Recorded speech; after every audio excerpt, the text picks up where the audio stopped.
Welcome to the 8th tutorial on Modelur. Today's tutorial will be all about city blocks. A city block is a horizontal element that represents a group of parcels. City blocks are bounded by the street and are constrained by the same set of regulations.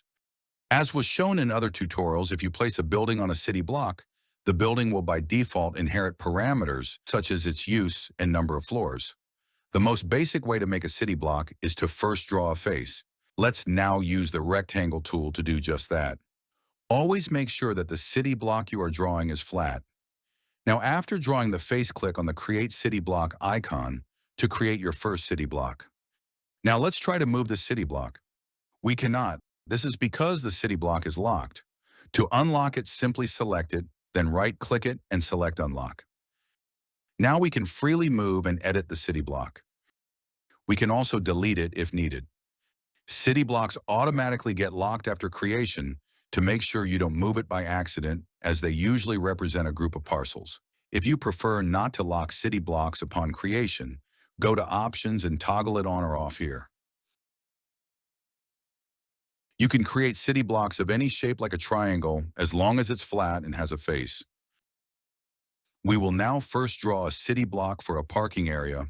Let's do this with the rectangle tool, then click on the Create City Block button. However, as the city block is on the same plane as the base map, SketchUp tries to show both of them simultaneously, which is quite unpleasant to work with. We can solve this by using the Move tool to raise the base map by, let's say, 1 centimeter. To do this, go to View Toolbars and Enable Measurements.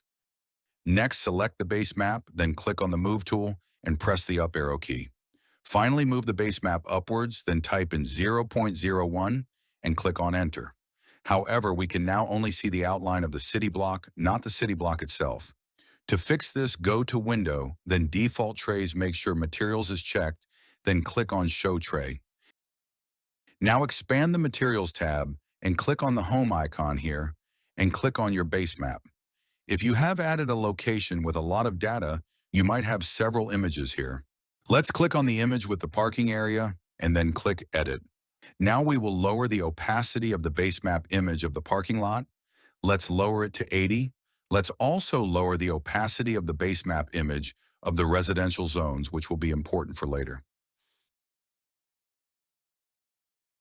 Now the texture of the base map and city block are simultaneously visible. Let's now change the opacity of the parking area map back to 100%. And then let's also delete the city block. Let's now draw another city block for the parking area. The second way to avoid visibility problems is by first double-clicking on the specific base map the city zone is located on, and then draw an outline of the city block. This way we will separate the face inside the rectangle from the rest of the face. Now let's delete this inner part, and now the visibility conflict is solved. However, if we decide to delete this city block, there will be a hole in the ground. To fix this, double-click on this specific part of the base map again, and then use the rectangle tool to fill the hole. Then select all 4 of the edges of the rectangle and delete them. That was the second way to solve the visibility problem. It's up to you which one you prefer. We will need the city block we deleted, so let's hit Undo. Since this is a parking area, we can change the use of the city block to parking. Let's move on to creating a city block for this area. Let's use the rectangle tool to draw a face for the city block. Then click on the Create City Block icon. Now the visibility is bad. Let's fix it using the second method, hence double-click on the base map and draw an outline. Then delete the interface.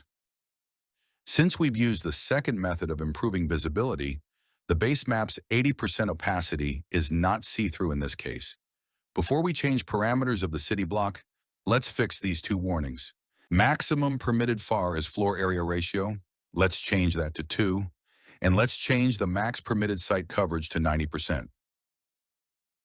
Let's now change the number of floor parameter for this city block, which will change the number of floors of all buildings unless the parameters are locked at the building level, which is why 2 of the buildings did not change.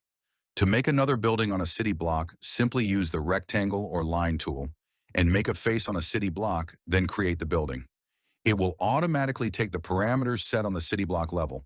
And if we move the building to another city block, it will take that city block's parameters instead.